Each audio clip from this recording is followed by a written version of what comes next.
Sa maliit na baryo ng San Vicente, kung saan ang hangin ay laging may halong amoy ng kalabaw at tuyong dahon, namumuhay si Elena. Isang dalagang tahimik, masinop at puno ng pangarap. Sa edad na 20, siya ang inaasahan ng kanyang inang si Aling Rita sa pagtustos ng araw-araw na gastusin. Tuwing madaling araw ay kasama siyang pumupunta sa palengke para magtinda ng gulay. Sa hapon naman ay naglalaba siya sa bahay ng mga may kaya upang madagdagan ang kita niya. Wala siyang luho, pero may ngiti siya sa bawat gawain, kahit paulit-ulit at nakakapagod. Ma, sambit niya nang minsay naghahapunan silang dalawa. Balang araw, hindi na tayo maghihirap. Magkakaroon tayo ng sariling bahay na may maliit na garden. At ikaw, hindi ka na magtitinda sa palengke. Anak, sagot ng ina habang sinasandok ang kanin. Kahit walang bahay, basta may pagmamahalan, sapat na. Ngunit si Elena, tulad ng ibang dalaga, ay may pusong umaasa. Hindi man marangya ang kanyang buhay, naniniwala siyang darating ang taong magmamahal sa kanya ng totoo. Hindi dahil sa taglay niyang kagandahan, kundi sa kabutihan ng kanyang puso. Isang hapon, habang naglalaba sa malaking bahay ng mga Santiago, napansin siya ng isang lalaking kagagaling lang sa ibang bansa. Nakasuot ito ng mamahaling polo. May relo na halatang imported at may ngiting may confidence ng isang lalaking lumaki sa marangyang mundo. Hi! Bati ng lalaki. Agad siyang napayuko. Good afternoon po, sir. You must be Elena. Sambit ng lalaki na may halong ngiti. Ay Marco, apo ni Doña Herminia. Opo, mahina niyang sagot. Ako po yung naglalaba rito. Well, thanks sa tulong mo sa lola ko. She always says na mabait ka raw at masipag. Gusto ko nga niya eh. Mula noon, palaging dumaraan si Marco sa likod bahay kung saan naroon si Elena. May dalang merienda ito. Minsan kape at minsan ay tinapay. Nagkukwento ito ng mga karanasan niya sa ibang bansa. Mga plano sa buhay at mga pangarap. Nagtataka si Elena. Bakit siya? Bakit ang isang lalaking tulad ni Marco ay interesadong makipag-usap sa tulad niyang isang hamak na labandera lamang? Isang gabi, matapos siyang ihatid pa uwi ni Marco mula sa palengke, bigla itong huminto. Elena. Mahina, ngunit seryoso ang boses ng lalaki. Gusto ko lang sabihin na I like you a lot and I want to get to know you better. Parang nabingi si Elena. Hindi niya alam kung sasagot siya o tatakbo sa kaba. Ako? Pero bakit ako? Tanong niya. Bakit hindi ikaw? Sagot ni Marco. You're kind, simple, honest. You are everything this world lacks. Mula roon, nagsimula ang isang tahimik, ngunit matatag na ugnayan sa pagitan nila.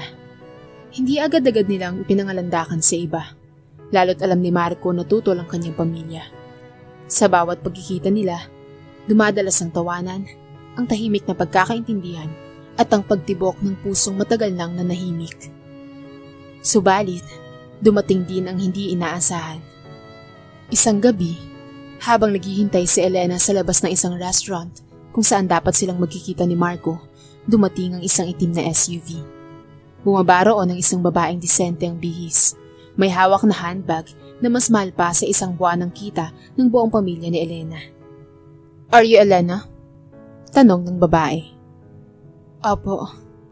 I'm Mrs. Santiago, Marco's mother. Hindi na kailangang sabihin pa. Sa mga titig pa lang nito, damana ni Elena ang paghamak. You may be pretty and polite, pero hindi ikaw ang para sa anak ko. You will never be part of our family. So back off while you still can. Hindi siya agad nakapagsalita. Ang mga salita ay parang tinik na bumuon sa kanyang dibdib. Ngunit sa halip na umiyak, matapang siyang tumayo. Hindi ko po sinasadya. Pero mahal ko po ang anak niyo. Tugon niya. Mahina, ngunit buo. Nang dumating si Marco at nalaman ang nangyari, agad niyang niyakap si Elena. Hindi siya ang magdedesisyon kung sino ang mamahalin ko, Elena. Ikaw ang pinili ko at wala akong pakialam sa sasabihin nila. At sa kabila ng lahat ng pagsubok, mas pinili ni Marco si Elena. Tinalikuran ng marangyang buhay, ang pamana at ang pangalan. Lahat para sa babaeng minamahal niya. Ikinasal sila sa isang simpleng seremonya sa barangay chapel. Walang wedding gown na may perlas at walang mamahalin na mga bulaklak. Ngunit sa mga mata ni Elena, ito ang pinakamasayang araw sa kanyang buhay. Habang suot niya ang simpleng puting damit na hiniram lang mula sa kapitbahay, ipinangako niya kay Marco ang walang hanggang katapatan. I may not have gods to offer, but I promise to love you with everything I have. Ngumiti si Marco at hinawakan ng kanyang kamay. And I will protect you. Always. Sa araw na yon, nagsimula ang bagong kabanata ng kanilang buhay. Magkaibang mundo na pinagbuklod ng pag-ibig at walang takot na hinarap ang mundo. O marahil, iyon ang akala ni Elena. Hindi niya alam, sa likod ng mga matatamis ng ngiti ni Marco, ay may lihim na unti-unting magpapabagsak sa lahat ng kanyang pinangarap. 3 buwan matapos ang kasal nila Elena at Marco, nagsimula na silang manirahan sa isang simpleng apartment sa Quezon City. Isang maliit na unit na may isang kwarto, isang palikuran, at maliit na kusina. Malayo sa kinagisnang marangyang bahay ni Marco. Pero para kay Elena, ito ang pinakamasarap na parte ng buhay niya. Dito natin sisimulan ng lahat. Sambit niya habang inaayos ang mga lumang kurtina. Tumango si Marco habang nakatingin sa kanya. We will build our own empire. Kahit simple, basta magkasama tayo. Araw-araw, gumigising si Elena ng maaga upang ihanda ang almusal ni Marco. Nililinis niya ang bahay, naglalaban ng damit, at minsan ay nagtitinda ng kakanin sa tapat ng building upang makatulong sa gastos. Si Marco naman ay nag-apply sa isang maliit na kumpanya bilang marketing associate. Malayo sa dati niyang posisyon sa kumpanya ng pamilya. Pero hindi siya nagreklamo. Mas gusto ko to, anya, nang minsang inabutan siya ni Elena ng baon. Masarap palang mabuhay ng normal. Ngunit hindi lahat ng bagay ay kayang patatagin ng pagmamahal lang. Dumating ang buwan ng Disyembre. Habang abala si Elena sa pagluluto ng bibingka para sa kapitbahay nilang may paskuhan, biglang umuwi si Marco na may dalang cellphone. Si Mama tumawag. Gusto raw akong makausap. Napatingin si Elena. Akala ko ba wala na kayong ugnayan? Hindi raw siya mapalagay. Malapit na raw ang birthday ni Lola. Gusto raw niya akong pumunta kahit sandali. Natahimik si Elena. Alam niyang mahal ni Marco ang lola niya. Pero may kaba sa kanyang dibdib. Gusto mo bang sumama ako? Alok niya. Umiling si Marco. Huwag na muna. Ayoko ng gulo. At doon nagsimula ang unti-unting paglamig ni Marco. Naging madalas ang kanyang overtime. Madalas na ring walang sagot ang kanyang mga tawag.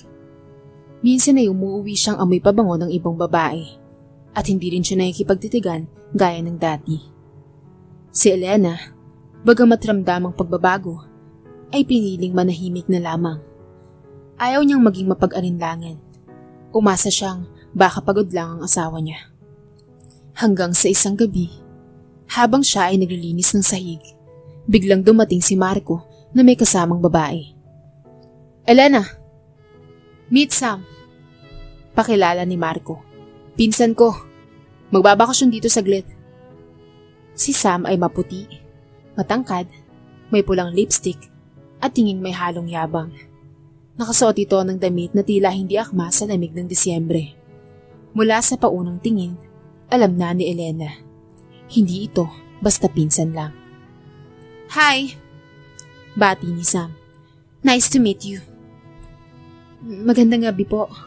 Mahinang sagot ni Elena habang nanginginig ang kamay sa pagkakapit sa walis. Mula noon, nagsimulang magbago ang mundo ni Elena. Si Sam ay tila may sariling trono sa loob ng bahay. Sa umaga, si Elena ang nagluluto ng almusal para sa dalawa. Pagkatapos kumain, siya rin ang naguhugas ng pinggan, naglalaban ng damit nilang dalawa, at minsan pa'y siya ang binubungangaan kapag may pagkukulang. Pakilinisan mo nga tong kwarto ko. Ang halikabok nakakahiya. Utos ni Sam na may pangingilid ang mata. Hindi makatingin si Elena kay Marco. Hindi siya nagsasalita. Hindi siya pumalag. Ngunit sa bawat pagutal ng kanyang bibig sa paghinga, unti-unti nang naipon ang sakit sa kanyang puso.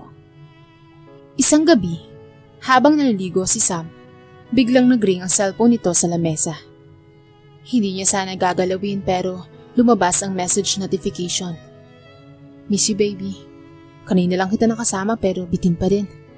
Love you. Marco. Humigpit ang hawak ni Elena sa telepono. Tumigil ang mundo niya.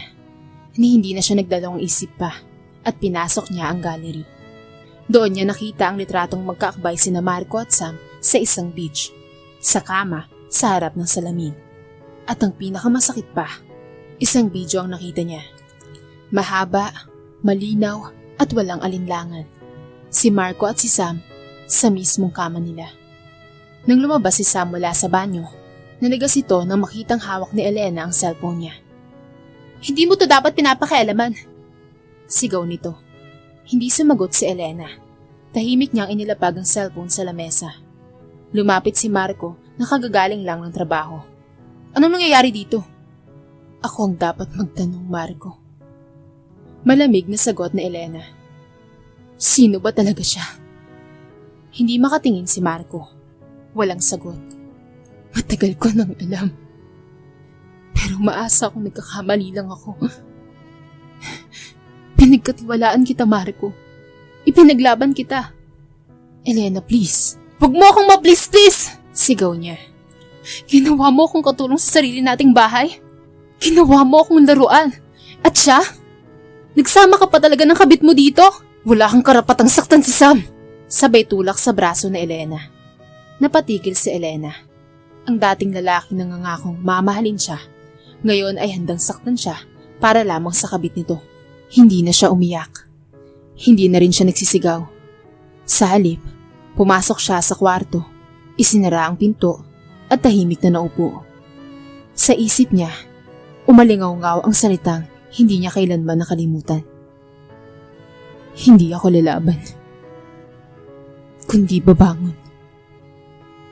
Makalipas ang isang linggo, matapos niyang matuklasan ang pagtataksil ni Marco, tuluyan nang lumaya si Elena sa kanilang bahay. Hindi siya umiyak sa huli ng gabi. Walang iyakan. Walang dramang pagmamakaawa. Tahimik siyang nag-impake, naglakad palabas ng bahay at iniwan ng lahat. Mga pangarap, alaala at ang lalaking minahal niya nang hinggit pa sa sarili. Ang baon lang niya ay ilang piraso ng damit, 2,000 sa bulsa at isang pusong sugatan, ngunit galit na galit. Tumuloy siya sa kaibigan niyang si Jessa, isang single mom na matagal nang naninirahan sa Maynila. Sa maliit na kwarto sa ibabaw ng laundry shop, nagsimula muli ang buhay ni Elena. Dito ka muna, Len. Huwag ka mag-alala, hindi ka nag-iisa. Sabi ni Jessa habang inaabot sa kanya ang mainit na sabaw. Salamat, Jess. Sagot na Elena. Pero hindi ako titigil hanggat hindi nila nararamdaman ng sakit na binigay nila sa akin. Anong plano mo? Tanong ni Jessa, halatang nag-aalala. Wala pa. Pero isa lang ang sigurado ko. Hindi ako babalik sa kung sino mang gagamit lang sa akin.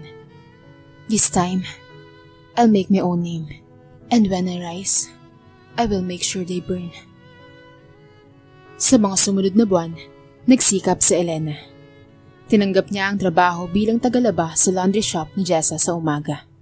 At sa gabi ay pumasok siya bilang waitress sa isang bar. Mahirap, puyat, halos walang pahinga. Ngunit sa bawat pisikal na pagod, may halong determinasyon. Parang bawat patak ng pawis ay katumbas ng isang hakbang papalapit sa paghiganti. Sa gitna ng kanyang muling pagbangon, may isang lalaking tila inilapit ng tadhana. Hi, miss. Pwede bang umorder ng isang kape at ng ngiti mo? Siya si Adrian. Matangkad, Moreno, may ngiting makulit at mga matang parang laging nangungusap. Isa siyang regular customer sa bar kung saan nagtatrabaho si Elena. Sorry, kape lang ang meron kami. Ngiti, ubos na. Sagot niya ng walang emosyon, pero hindi na iwasang mapangiti ng kaunti. Hindi sumuko si Adrian. Tuwing gabi, bumabalik ito. Minsan may dalang tinapay. Minsan naman ay simpleng papel na may doodle ng isang stickman na may pusong may band-aid. Alam ko sugatan ka, pero sana mapansin mo rin ako kahit singsingkit ng mata ko yung chance. Sabi nito. Hindi pa handa si Elena, pero kahit anong tanggi niya, dumarating pa rin si Adrian. Hindi para makuha ang kanyang loob, kundi para iparamdam na kahit saan siya nanggaling, may taong handang lumapit. Isang gabi, nadatnan siya ni Adrian sa labas ng bar. Umiiyak. Sa wakas, bumulusok ang mga emosyong pinipigilan niya ng ilang buwan. Pagod na ako. Ginamit niya lang ako. Ginawa kong katulong sa sarili kong bahay. Tapos pinili pa yung kabit niya. Tahimik lamang si Adrian. Walang salita. Ang ginawa lang niya ay niyakap si Elena ng mahigpit. Isang yakap na hindi mapanghusga. Walang halang motibo, kundi punong-puno ng pag-unawa. Hindi mo deserve yun. Wala ni isang mambabae ang dapat ratuhin ng ganyan. Doon siya nagsimulang mabuo muli. Unti-unti, ang sakit ay naging apoy. Ang luha ay naging gasolina. At sa ilalim ng dilim ng Maynila, may binubuong plano si Elena. Isang gabi, sa loob ng maliit nilang kwarto, habang tahimik na nanonood ng TV si Jessa, nilapitan siya ni Elena. Jess, may pakiusap ako. Ano yun? Kailangan ko ng tulong mo. Kailangan ko ng access sa mga taong gumagalaw sa social media marketing, advertising at mga influencer. Bakit? Gagawa ko ng sarili kong brand. Magtatayo ako ng business. Pero hindi lang basta business. Gusto kong makita ng buong mundo na kaya kong tumayo. At gusto kong sa araw na sumikat ako, sila Marco at Sam ang unang masusunog sa liwanag ko. Napangiti si Jessa. Yan ang gusto kong, Elena. Sa tulong nila Jessa at Adrian, unti-unting nabuo ang Lena Naturals. Isang online shop na nagbebenta ng all-natural soap, scrubs, at essential oils. Ginamit na Elena ang simpleng kaalaman niya sa paggawa ng sabon at pinag-aralan online ang branding, marketing, at customer engagement. Sa simula, halos walang bumibili, pero hindi siya tumigil. Minsan, sa 10 oras ng gabi, siya mismo ang nagbabalot ng produkto. Inilalakad niya ang mga parcel tuwing madaling araw bago pumasok sa bar. Sa bawat customers na natuwa sa mga produkto niya, mas dumadami ang umu-order. At dumating ang araw na may isang kilalang TikTok influencer na nag-review ng kanyang produkto. At nag-viral ito. Lena Naturals is the most genuine local brand I've tried. You can feel the care in every detail. So what are you waiting for? You must try it. Doon nagsimula ang sunod-sunod na order. Halos hindi na siya makatulog sa dami ng request. Ang dating tinatawanan lang niyang ideya, ngayon ay may libo-libong followers na. Isang gabi, habang ini-interview siya ng isang online publication, tinanong siya, Miss Elena, ano po ang naging inspirasyon mo sa brand mong to? Natahimik siya saglit at tumingin sa camera. I came from a place where I was broken, betrayed, and treated like I was nothing. But I turned that pain into purpose. And now, I'm building an empire out of my scars. Maya-maya, habang hawak ang cellphone, dumating ang isang notification. Marco Santiago requested to follow you. Napangisi si Elena. Hindi niya agad in-accept. Inilagay lang niya ang cellphone sa gilid, saka tumingin sa salamin. Doon niya nakita ang bagong anyo niya. Hindi na ang Elena na pinaikot. Hindi na ang Elena na iniwan. Isa na siyang apoy. Isa na siyang panganib. At ang sunod na hakbang, hindi na pagpapatawad. kundi paghihiganti. Lumipas ang 1 taon mula nang iwan ni Elena si Marco. Sa panahong yun, hindi lang siya muling bumangon. Lumipad siya. Mula sa simpleng sabon at essential oils, naging full skincare brand ang Lena Naturals. May physical store na sila sa Makati at halos lahat ng influencer ay nag-uunahan na sa endorsement. Pero sa kabila ng tagumpay, hindi pa tapos ang laban. Dahil habang siya'y unti-unting lumalapit sa tugatog ng tagumpay, si Marco naman ay lumulubog. Nawalan ito ng trabaho matapos masangkot sa isang skandal sa kumpanya. Hindi nagtagal, iniwan din siya ni Sam matapos malaman na wala na siyang pera. At tulad ng dati, bumalik ito sa dati niyang bisyo. Alak, sugal, at pambababae. Isang gabi, habang nasa isang fundraising event si Elena, biglang lumapit si Adrian, hawak ng isang tablet. Elena, may kailangan kang makita. Ipinakita nito ang isang post mula sa Facebook page ng isang gossip site. Nakita niya ang litrato ni Marco. Lasing, bugbog at may hiwa sa kilay. Dating CEO, ngayon laman ng lansangan. Ang karma nga naman. Tahimik si Elena. Hindi siya ngumiti, pero ang puso niya ay parang nakahinga ng mas maluwag. Gusto mo ba siyang bisitahin? Tanong ni Adrian. Wala na raw siyang matirhan. Nasa isang lumang building na lang nanunuluyan. Hindi agad sumagot si Elena, pero ng gabing iyon, tumitig siya sa salamin. Hindi na siya galit. Hindi na rin siya nasasaktan.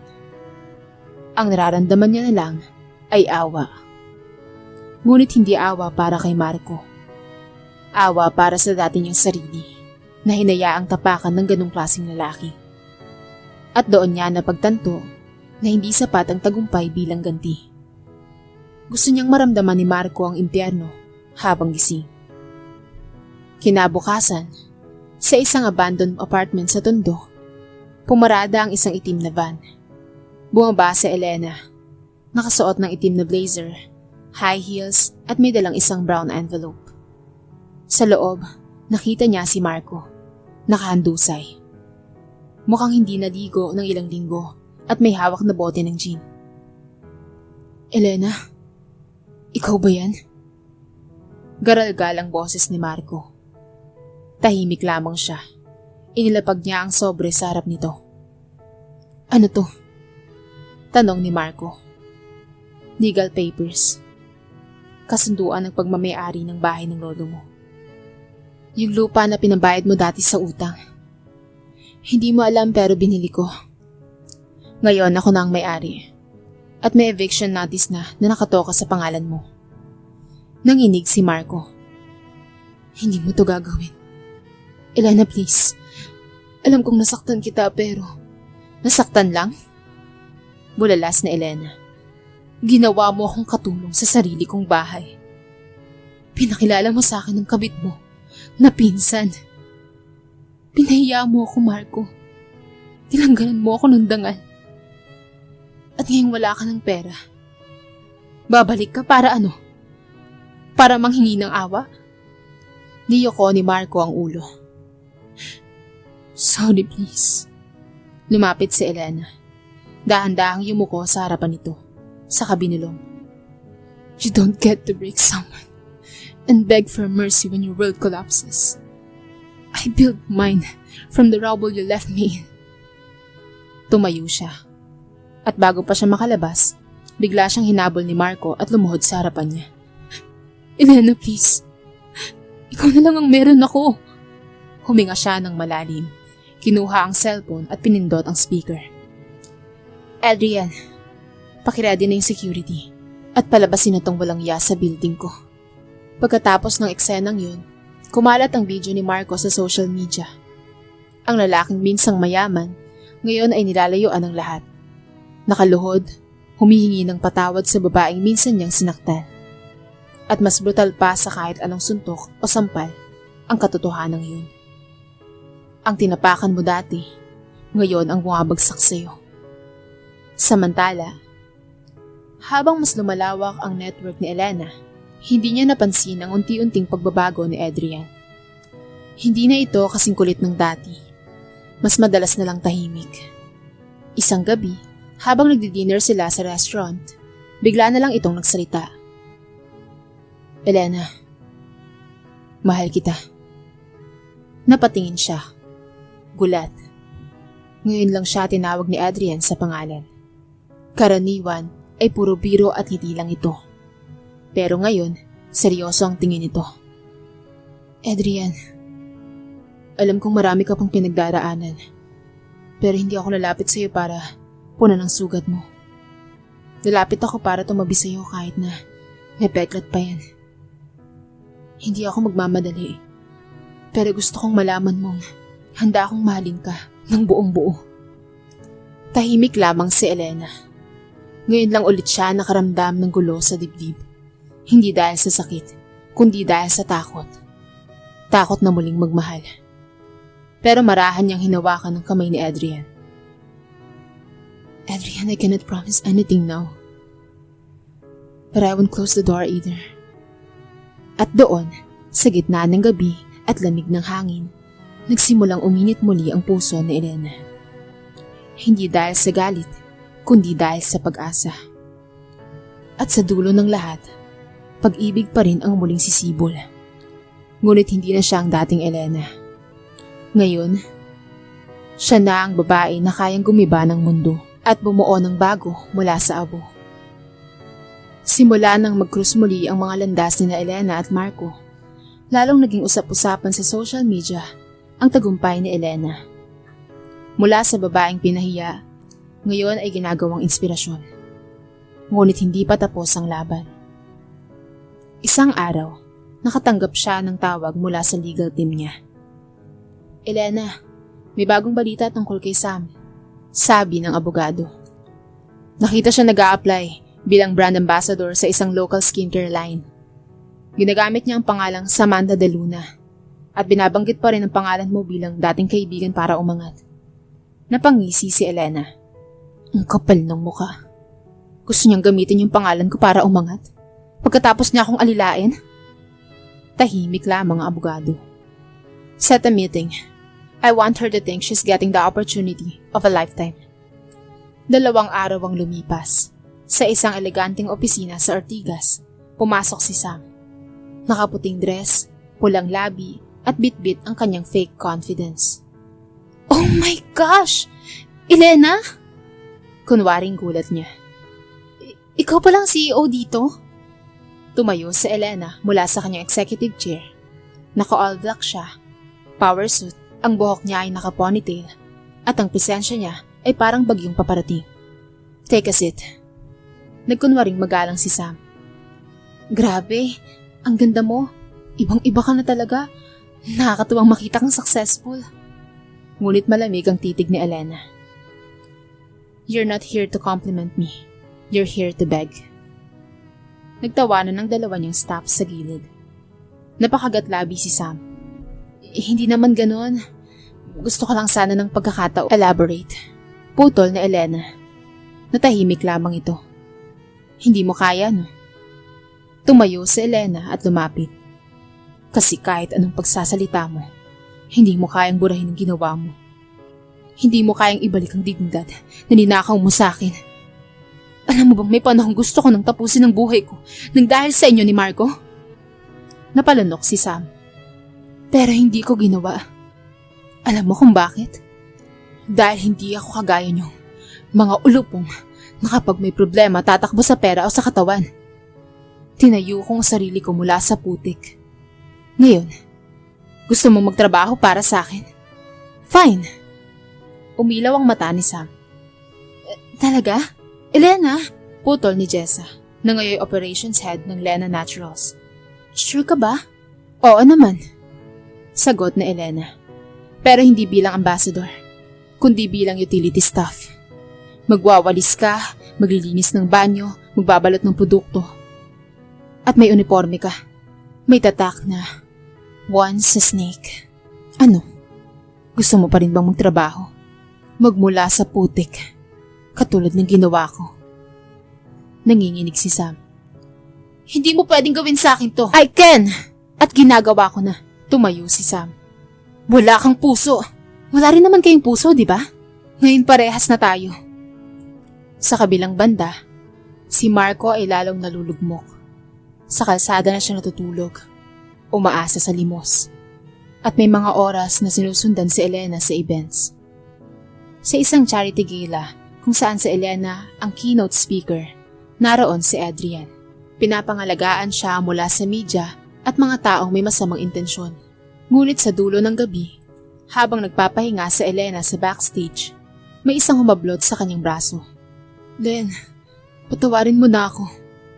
Si Marco. Marumi, payat at may sugat sa labi. Agad na lumapit si Adrian, handang suntukin ito. Pero pinigilan siya ni Elena. Hindi mo kailangan yan, Adrian. Humarap siya kay Marco. Gusto mong patawarin kita? Tanong niya. Oo. Sagot ni Marco. Umiiyak. Kahit kaunting awa lang. Elena, wala na akong matakbuhan eh. Tinitigan siya na Elena. Lumapit at bumulong. Ang awa, ibinibigay lang sa mga taong hindi sinasadyang manakit. Pero ikaw, sinadya mo yun, Marco. Bawat utos, bawat pananakit, bawat pagyakap mo sa kanya, habang ako'y pinapanood nyo. Kaya awa, hindi mo yun deserve, Marco. At doon, sa harap ng mga tao, sa backstage, binunot na Elena ang kanyang pitaka. Kumuha ng 500 at isinampal ito sa dibdib ni Marco. Yan, pangkain mo. Hindi dahil naaawa ko sa'yo, kundi dahil ayokong mamatay ka nang hindi mo pa nasasaksihan kung gaano kita nilampasan. Napaluhod si Marco. Umiiyak, ngunit ang mga luha niya'y wala ng halaga. Sa gabing iyon, habang nasa rooftop si Elena, pinuntahan siya ni Adrian. Hindi mo na kailangang patunayan ang sarili mo, Elena. Panalo ka na. Tahimik lamang siya. Hindi ko to ginagawa para sa paghihiganti, Adrian. Gusto ko lang na maramdaman nila yung impyernong pinagdaanan ko. Lumapit si Adrian at hinawakan ng kamay niya. Maybe it's time to stop burning them and start healing you. Napatingin si Elena. Sa mga mata ni Adrian, naroon ang pag-unawa. Hindi pagmamadali, hindi pressure, kundi isang paalala na kahit gaano siya kalakas, may puso pa rin siyang kailangang alagaan. At sa gabing yun, sa ilalim ng mga bituin, hindi lang apoy ang naramdaman ni Elena. Isang bagay na mas banayad, mas totoo, at mas malinis kesa sa galit. Pag-ibig. Hindi na dulot ng pang-aabuso, kundi isang pag-ibig na handang maghintay at handang sumalo kahit muli siyang masaktan. 3 buwan matapos ang pangyayari sa gala, si Marco ay naging palaboy sa Maynila. Ang dating may-ari ng luxury condo, ngayon ay natutulog na sa gilid ng overpass. Inaabutan ng tinapay ng mga taong dating inaapakan niya. Wala na si Sam. Lumayas ito patungong Cebu at sinubukang makakuha ng ibang identity para makabalik sa industriya. Pero nasunog na ang kanyang pangalan. May mga naglabasang screenshots ng panlalait niya kay Elena noon at naging viral ito.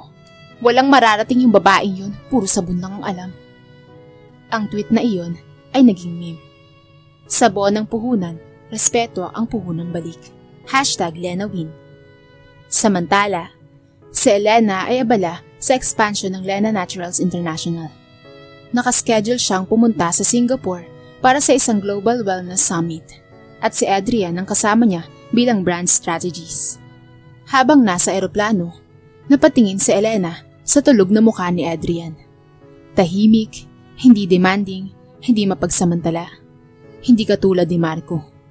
Sa loob-loob niya, napapaisip siya, bakit ngayon lang dumating ang ganitong klaseng pagmamahal? Pagbaba nila sa Singapore, sinalubong sila ng press. Pero habang kumakaway si Elena, may isang reporter na sumigaw. Elena! Sabi sa rumor, si Marco raw ay na-hospital dahil sa attempted suicide. Anong masasabi mo? Biglang natahimik ang lahat. Si Adrian ay lumingon sa kanya. handang iharang ang katawan sakaling sumugod ang media. Pero ngumiti lang si Elena.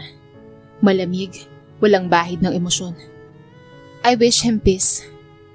But peace comes when you accept the consequences of your actions. Pagkatapos ng event, sa kanilang hotel suite, biglang lumapit si Adrian habang naglalagay si Elena ng moisturizer. Elena, gusto ko sanang sabihin sa iyo to. Matagal ko nang gustong sabihin pero pinipigilan ko eh. Kasi ayokong isipin mong sinasamantala kita. Tumingin si Elena sa kanya. I'm not afraid of love, Adrian. I'm afraid of betrayal. Kung ganun, hayaan mo akong patunayan sa'yo. Sagot ni Adrian. That not every man will betray you. Tumigil si Elena. May parte sa kanyang gustong buksan ng puso, ngunit may tinig pa rin ang nakaraan. I'm not whole. Sabi niya. Hindi ko alam kung kaya kong mahalin ka ng buo. Hinawakan ni Adrian ang kamay niya. You don't need to be whole. I will love you, even in pieces. Pagbalik nila ng Pilipinas, tumanggap si Elena ng sulat mula sa abogado. Si Marco ay naka-confine sa isang charity hospital at hinihinging siya ang maging emergency contact. Wala nang ibang kamag-anak ito. Gusto mong pumunta? Tanong ni Adrian. Natahimik lamang si Elena. Oo, at gusto niyang makita si Marco. Ngunit hindi para umiyak o makiramay, kundi para sabihin sa harap nito, ako na ang wakas mo. Pagdating sa ospital, amoy gamot at lungkot ang bumungad sa kanya. Sa isang sulok ng charity ward, nakita niya si Marco. Payat, kalbo na sa stress, at tila baga nawalan na ng pag-asa. Pagkakita sa kanya ay naluha ito. Elena. Hindi siya lumapit. Tumayo siya sa dulo ng kama. Gusto mong mamatay? Hindi pa pwede. Hindi pa ako tapos. Napahagulgol si Marco. Ano bang gusto mong gawin ko? Lumuhod sa harap mo araw-araw? Hindi ko kailangan ng paghingi mo ng tawad. Ang kailangan ko ay makita mong unti-unti mong pinapasan ang mga kasalanan mo.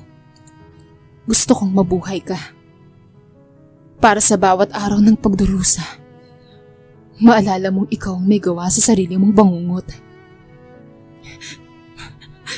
Please, Elena. Ayoko nang mabuhay. Nilapit niya ang mukha niya. Then die. Slowly. Paglabas niya ng ospital, hindi niya mapigilang maluha. Hindi dahil sa awa, kundi dahil sa bigat ng lahat na pinasan niya. At pinipilit pa rin niyang buhatin. Sa gabi ring yun, habang nasa kondo niya, tumunog ang pinto. Si Adrian, bit-bit ang isang mug ng hot chocolate at isang maliit na cake. Birthday mo bukas, sabi nito. Hindi niya inaasahan yun. Naalala mo? Siyempre naman. Hindi ko makakalimutang mahalin ka araw-araw. Umiyak si Elena. Sa wakas, may taong pinili siyang alalahanin. Hindi dahil sa kailangan siya, kundi dahil mahal siya. Doon, sa unang pagkakataon, mula nang siya'y masaktan, binitawan niya ang galit. Lumapit siya kay Adrian at yumakap. Teach me how to love again. Bulong niya rito. Niyakap niya si Adrian ng mahigpit. I've been waiting to. Tumigil ang ulan sa labas ng bintana, ngunit sa puso ni Elena, may unos pa ring hindi matahimik. 3 araw na ang nakakalipas mula nang huling bisitahin niya si Marco sa ospital. Balita ng doktor, bumuti na raw ang kalagayan nito. Pero walang sino mang bumisita, kundi siya lamang. Hindi siya bumalik. Hindi dahil nawala na ang galit niya, kundi dahil sapat na.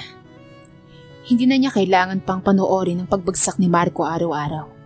Nakita na niya kung paano tinutunaw ng karma ang dating lalaking ginawang basahan ng kanyang pagkatao. Ngayon, panahon na para pagtuunan niya ng pansin ang sarili.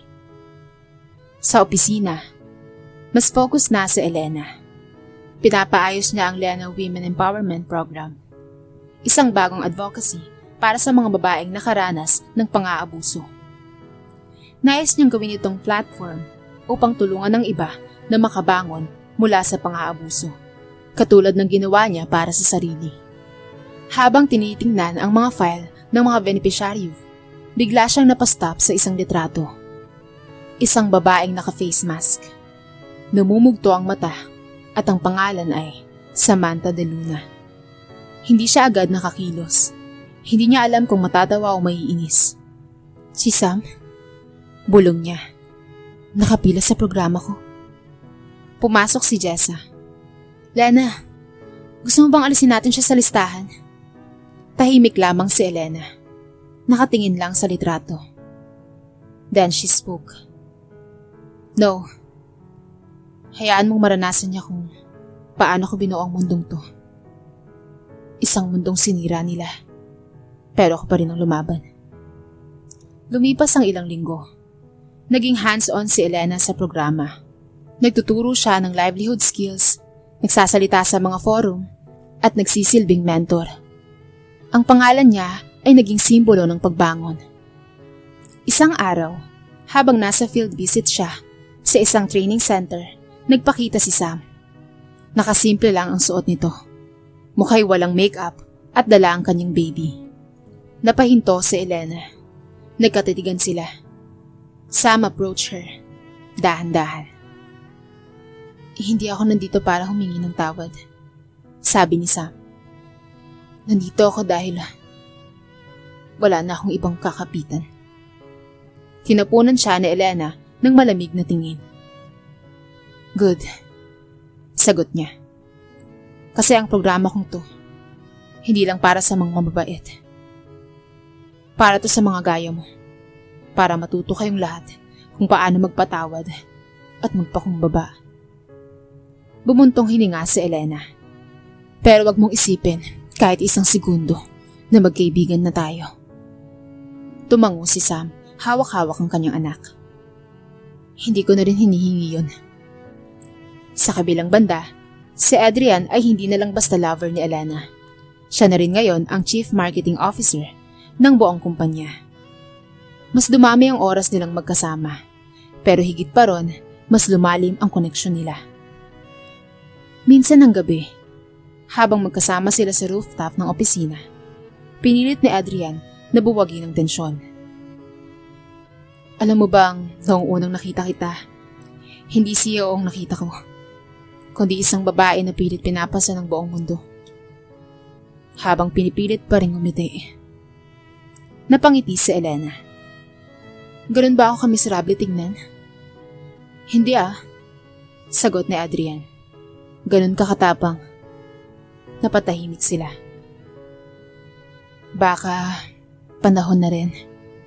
Bulong ni Elena. Napalayain kong sarili ko. Natanggapin kong hindi ko na kailangan ng paghihigante para mapatunayan ang halaga ko. Lumapit si Adrian. Because you already have it. And you have me. Hindi na tumanggi si Elena. Sa pagkakataong yun, binitawan niya ang huling piraso ng pait na nakaipit sa kanyang puso. Hinalikan niya si Adrian, hindi bilang babae ng nakaraan, kundi bilang babaeng handang magmahal muli. Ngunit, ang mundo ay may kakaibang paraan ng pagsubok. Isang tawag ang dumating mula sa ospital. Miss Elena, pasensya na po sa abala, pero si Marco po, wala na. Tumigil ang lahat. Namatay? Hindi po. Umalis po, tumakas. Iniwan niya nga po yung isang sulat para raw po sa inyo. Patingin. Elena, kung binabasa mo to, ibig sabihin wala na ako sa kami ng ospital. Hindi ko alam kung saan ako pupunta pero gusto kong malaman mo na tama ka. Ako ang sumira sa sarili ko, hindi ikaw. Hindi ko nahihingi ng pagbabalik mo. Alam kong may taong kayang ibigay ang mundo sa'yo. Pero gusto ko lang malaman mong ikaw ang pinakamalakas na taong nakilala ko. At ako ang pinakaduwag. Mahal pa rin kita. Pero mas mahal mo na ngayon ang sarili mo. At yan ang tunay na tagumpay, Elena. Marco. Natahimik si Elena. Hindi na siya umiiyak. Hindi na rin siya galit. Ngayon, ang puso niya ay hindi na baon sa apoy, kundi ligtas na sa init nito. Tahimik ang gabi. Nakaupo si Elena sa veranda ng kanyang kondo. Hawak ang sulat ni Marco. Ilang ulit niya itong binasa, hindi dahil gusto niyang sariwain ng sakit, kundi dahil nais niyang siguraduhin na wala na itong kapangyarihan sa kanya. Sa wakas, sinunog niya ang liham.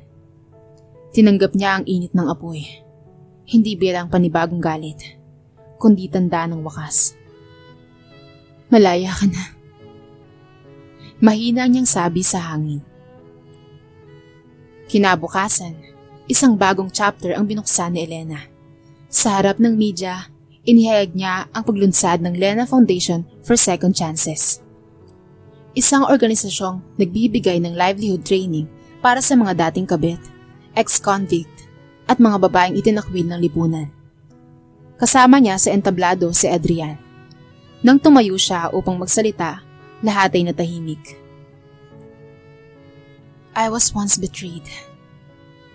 Ginawang utusan, niloko, pinagsinungalingan. Pero hindi yun ang dahilan kung bakit ako nandito ngayon. Andito ako dahil kahit gaano kabaho ang pagkakalugmok ko, pinili kong bumangon.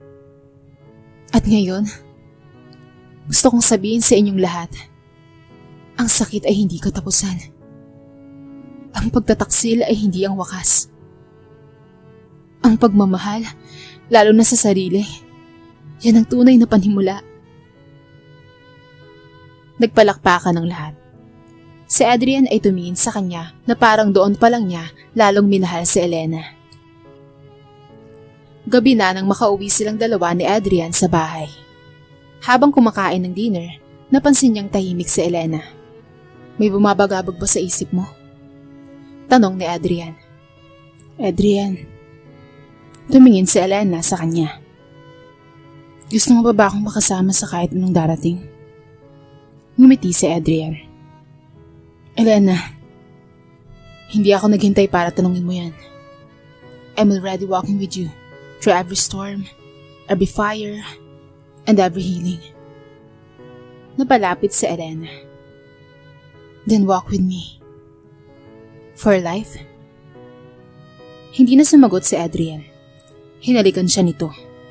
Maamo at buo.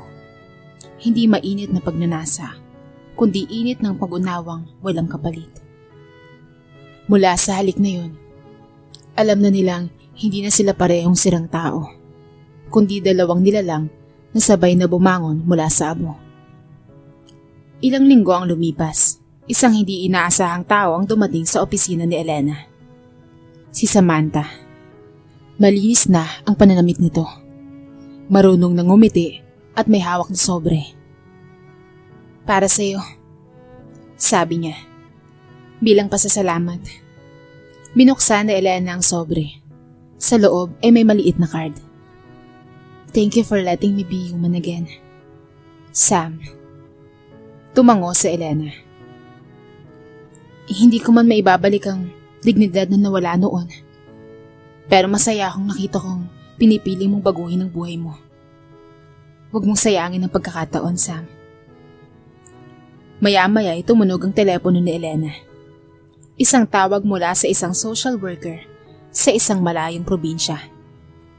Miss Elena, may isa po kaming pasyente sa mental health facility dito. Siya po ay si Marco Velasquez. Napatigil siya. Bakit akong tinatawagan mo? Siya po ay nagtangkang saktan sarili niya. Ngunit bago po siya mailipat sa ibang pasilidad, nagbilin siyang nais kanyang makita. Isang beses lang daw po. Natahimik si Elena. Tumigil siya saglit at ngumiti. No, I have nothing more to give him. Not even my goodbye. Sa halip na bumalik sa lumang yugto, pinili niyang tumuloy sa bagong simula. At sa araw ng soft opening ng bago nilang international branch sa Tokyo, nagpropose si Adrian. sa gitna ng cherry blossoms. Habang nasa harap ng mga bagong empleyado ng Lena Naturals Japan, lumuhod si Adrian. May hawak na singsing. Elena Garcia, you taught me that love is not about perfection, but persistence. Will you marry me? Napaluha si Elena, hindi dahil sa kilig lang, kundi dahil sa wakas, wala na siyang dapat patunayan sa kahit na sino. Yes, sabi niya. At doon, sa ilalim ng pamumulaklak ng mga bulaklak, sa piling ng lalaking marunong maghintay at magmahal, natapos ang kwento ng pagdurusa. At nagsimula ang kanyang bagong kabanata ng pag-ibig. Masaya ang paligid. Masiglang tumutunog ang mga kampana ng simbahan sa araw ng kasal ni Elena at Adrian. Isang simpleng seremonya lang ang hiling ni Elena. Walang engrandeng palamuti, walang press, walang politika. Gusto lang niyang makasal bilang babae at hindi bilang CEO. Habang naglalakad siya sa aisle, ramdam niya ang bawat hakbang. Hindi ito basta-bastang paglapit sa altar. Ito ang paglalakad papalayo sa lahat ng sakit, sa lahat ng alaala ng pagiging asawa na ginawang alipin, at sa lahat ng gabing umiiyak siyang mag-isa. Ngayon, nasa unahan si Adrian. Nakangiti, tahimik at punong-puno ng pagmamahal. Pagdating niya sa harapan, mahinang bulong ni Adrian. You look like you've been reborn. At tumango si Elena. Because I have. Ilang buwan ang lumipas, maganda na ang naging takbo ng bagong branch nila abroad. Bihira na lamang ang stress. Madalas ang paglalakbay nila ni Adrian. At sa bawat bansang napupuntahan nila, parang unti-unting nabubura ang mga latay ng nakaraan. Ngunit may isang sulok sa puso na Elena na hindi pa rin buo. Isang gabi, habang tahimik silang nanonood ni Adrian sa veranda ng beach house nila sa Palawan, bigla siyang nagsalita. Adrian, may isang bagay pa akong kailangan gawin. Lumingon si Adrian. Si Marco. I wanna see him one last time. Hindi dahil sa may nararamdaman pa si Elena kay Marco. Wala na. Ni kapirasong pagnanasa, awa o galit. Gusto lang niyang tapusin ang kabanatang yon ng may linaw. Hindi dahil may utang siya, kundi dahil nais niyang ipakita kung gaano na siya kalayo sa kung sino siya noon. Pagdating niya sa pasilidad, isinalubong siya ng isang nurse. Miss Elena, sa totoo lang po, hindi na niya kayo inaasahan. Bakit daw? Hindi po siya umaasa na mapapatawad mo siya. Hindi rin niya alam kung papaano haharap sa'yo. Tahimik na tumango si Elena. Kaya akong lalapit. Sa loob ng silid, nakikita niya na payat na si Marco. Mahina rin. Halos hindi makatingin sa kanya. Elena, mahinang bulong nito. Tahimik siyang lumapit dito, naupo sa tapat niya at tiningnan ito sa mata. Walang bakas ng puot. I'm not here to relive the past.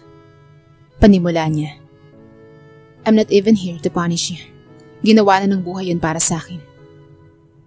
Lumuha si Marco. Elena, sinira kita. Ngumiti siya, kalmado pero matalim. No, Marco. Sinira mo ang sarili mo. Ako? I rebuilt myself. Stronger, wiser, at mas totoo. Bakit ka nandito? Dahil gusto kong makita mo kung gaano kita kayang tignan. Harapin at patawarin. Nang wala nang bigat sa dibdib ko. I'm not afraid of you anymore. Lumuhod si Marco sa harap niya. Nanginginig ito. Salamat sa pagpapatawad. Ngumiti si Elena. Pero hindi ko ginawa to para sa'yo. Ginawa ko to para sa sarili ko, Marco. Sa paglabas niya ng pasilidad, malinis ang pakiramdam niya. Para siyang kaluluwang pinakawalan mula sa hawla. Sa sasakyan, hinawakan siya ni Adrian sa kamay. How do you feel? Tanong nito. I feel like I buried the ghost. Sagot niya. At ngayong tapos na, I want to start a new life. Pagbalik nila sa Manila, isang sorpresa ang bumungad sa kanila. Positive ang pregnancy test ni Elena. Napaluhod siya sa sahig. Umiiyak pero hindi dahil sa takot, kundi dahil sa wakas mabubuo na ang pamilyang noon ay winasak sa kasinungalingan. Si Adrian, nang malamang magiging ama na siya, ay napaiyak na rin. You're giving me the greatest gift. Not just a child, but the future we both deserve. Habang hawak niya ang ultrasound photo ng kanilang baby, naalala ni Elena ang unang araw na iniwan siya ni Marco sa bahay kasama ang kabit nito na si Sam. Kung paanong ginamit siya at kung paanong tinuring siyang wala. Ngayon, narito siya. Isa ng ina, CEO at isang babaeng minahal hindi dahil sa ganda o galing, kundi dahil sa tapang at dignidad. Isang taon matapos ang araw ng kanilang muling pagkikita ni Marco, nasa loob ng isang pribadong delivery suite si Elena. Hawak ni Adrian ng kanyang kamay, punong-puno ng kaba at tuwa. Pawisan, pagod, pero matatag si Elena. Sa bawat pag-iri niya, naroon ang buong kwento ng kanyang pakikipaglaban. Mula sa pagiging isang walang boses hanggang sa pagiging babae na pumili ng sarili niyang dangal. Hanggang sa marinig nila ang unang iyak ng kanilang anak. Naluha si Elena. Niyakap siya ni Adrian na nanginginig sa emosyon. You did it. We did it. Pinangalanan nila ang sanggol na Luna Amara. Isang paalala ng liwanag sa likod ng pinakamadilim na gabi. At isang simbolo ng katamisan ng mga luha na naging lakas. Habang pinapaliguan ng araw ang nursery ng kanilang bahay, madalas nakatitig si Elena sa anak. Sa maliit na nilalang na walang alam sa kasamaan ng mundo.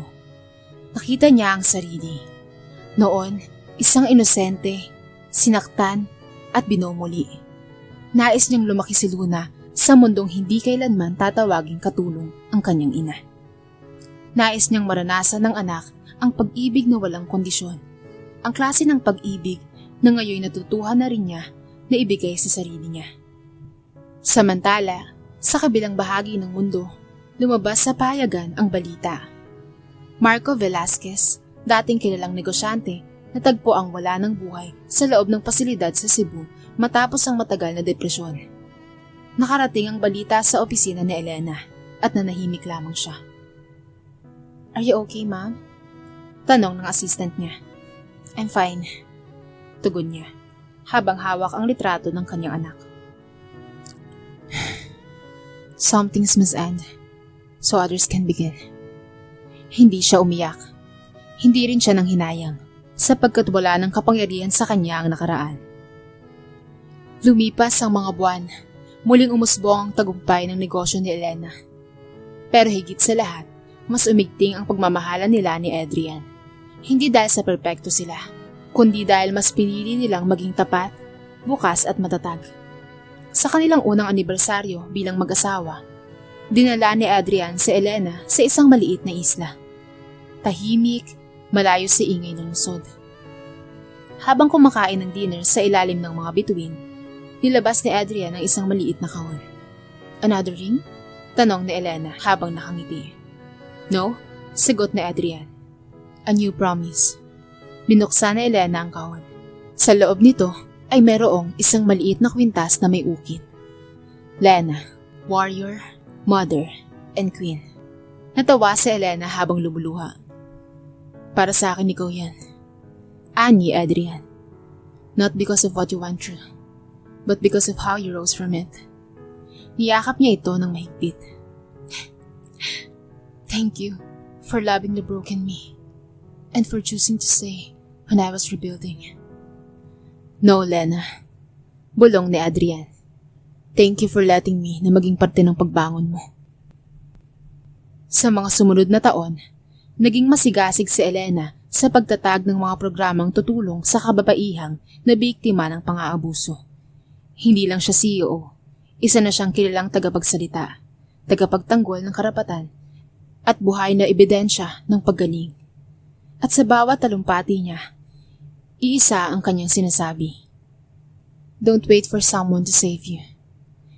Be your own salvation. Forgive if you must. Avenge if you must. But most of all, rise. Pagkaraan ng 10 taon. Sa pagtatapos ng graduation ng kanyang anak na si Luna, na ngayon ay valedictorian ng klase, masaya si Elena habang pinagmamasdan nitong nagsasalita. Ang tunay na lakas, ani Luna sa harap ng mga tao, ay hindi ang hindi nasasaktan, kundi ang kakayahang mahalin ng sarili kahit ilang ulit kang winasak. Tumayo si Elena habang pumapalakpak ang buong auditorium. Doon niya napagtanto na ang wakas ng kanyang paghihiganti ay hindi ang pagbagsak ng kanyang mga kaaway, kundi ang tagumpay ng kanyang anak, ang payapang gabi sa kanyang piling, at ang pagmamahal na hindi kailanman kinailangan ng pahintulot ng kahit na sino. Dito na po nagtatapos ang ating kwento sa araw na to. Sana po ay nagustuhan nyo. Kayo mga kabarangay, anong aral ang napulot nyo sa ating kwento?